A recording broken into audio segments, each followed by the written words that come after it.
Mary, you may begin. Good evening, everyone. Let's call the meeting to order. Right now we have a closed section. Roll call, please. Thank you. Mayor Todd, Here. Vice Mayor Monzo, I'm here. Councilmember Doe, I'm here. Councilmember Ho, Here. Councilmember Nguyen. I'm here. Mayor, you have a quorum with all members present. Thank you so much. And next we have public comment. Thank you, Mayor. This is a time if anyone wishes to speak and address the council regarding closed session items. Please raise your hand at this time. You will have 5 minutes to speak. Camilla Overbeek, you may unmute yourself and begin. Can you hear me? Yes. Yes. Okay. Good evening, Mayor and City Council. Camilla Overbeek, resident of Westminster. I'm fairly certain this closed session item has been agendized because there's a mandatory settlement conference coming up on April 15th, and the subsequent jury trial is currently calendared for May 16th. I have to say that normally I'm annoyed when the city settles lawsuits. However, given the gravity of what is alleged in the complaining document, I would urge this council to push for that. It didn't take more than 15 seconds on the court website and 30 seconds on Google for me to get a hold of the complaint. Plaintiffs' counsel literally has it linked on their website. And if members of this council have not taken the time to read it, I suggest you do. The allegations of anti-Semitic verbiage, anti-Latino racial slurs, Nazi salutes, and what could border on stalking and intimidation is appalling. I struggled to find even one alleged instance in the whole document that I would feel comfortable reading aloud due to the language. What's even more disturbing is that many of these instances took place in the district with the highest population of Latino community members. If this is how a member of city staff was treated, how have members of the community been treated? Westminster is also home to many Jewish individuals.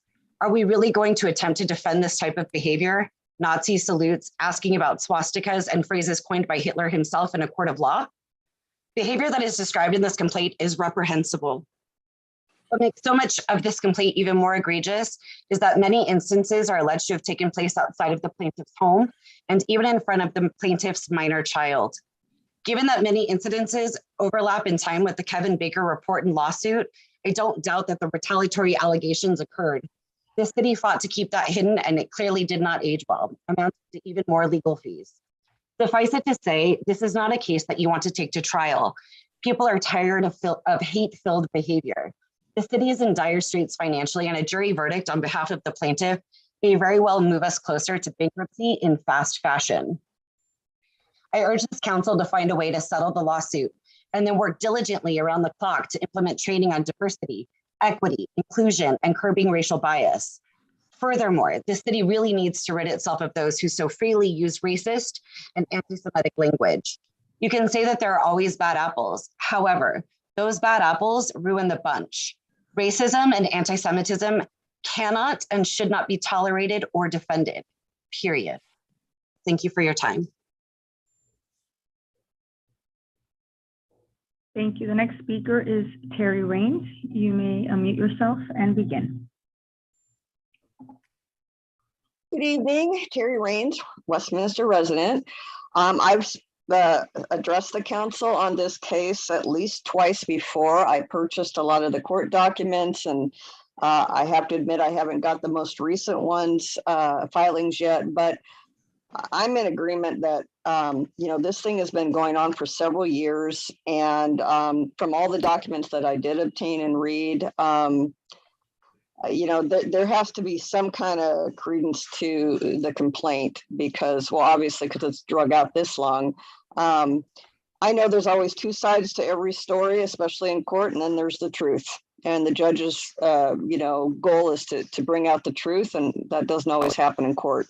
But what I don't like is that we're paying outside legal firms. In this case, I think it's Addison, Adelson, Loya, Rude, and Romo, however you say those names. And I see the bills on the city's warrant register every month for this particular firm, which I believe are litigators for things like employment law. And I know that we've had so many lawsuits from employees in this city that this has to be a huge wake-up call to the council, to city staff, to in particular the city attorney's office, the HR director, and all of the department heads. Do better. Handle complaints as they occur, quickly and completely. Don't put off addressing things that are brought to your attention. Put in place solid policy and procedures at the HR level for every department so that a person feels safe to come to the HR department after they've tried their own superiors to share with what's going on with them, and then make some accountability at City Hall. What I noticed in a lot of these, in this particular case, as I recall, is that the department director at the time, which was Marwan Yusuf, who then became shortly the city manager for a short period of time, he was a department head during this, all these allegations. And yet, as I recall, when I went through the entire complaint and even subsequent amended complaints, what's weird is I didn't see Mr. Yusuf mentioned at all.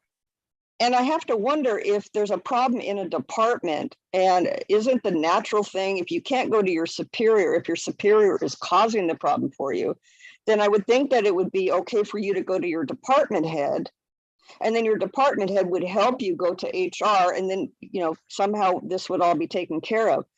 I don't know what happened. And again, I'm going off of memory from at least a year and a half ago when I last addressed this, but we've got to do better in the HR department. We've got to make sure our employees are heard when there's a problem, and that we nip it in the bud so that we don't spend hundreds of thousands of dollars in court cases like this. Thank you for your time.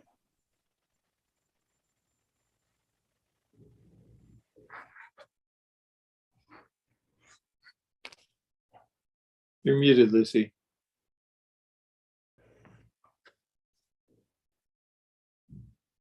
If there are any other speakers wishing to speak at this time, please raise your hand.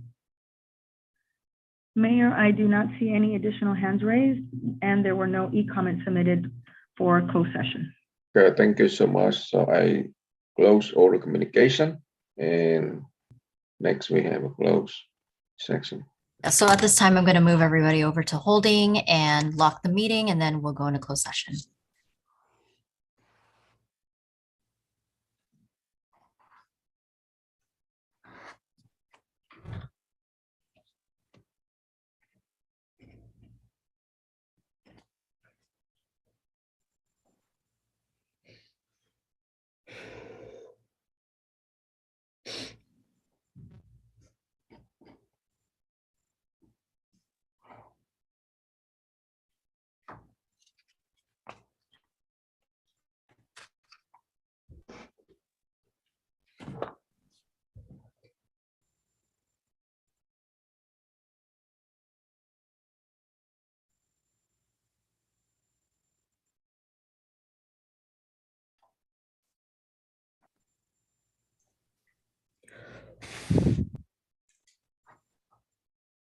Camilla, if you can hear me, I need you to either log off or if you can accept to go as a panelist so I can put you on hold. Otherwise, you're going to get locked out.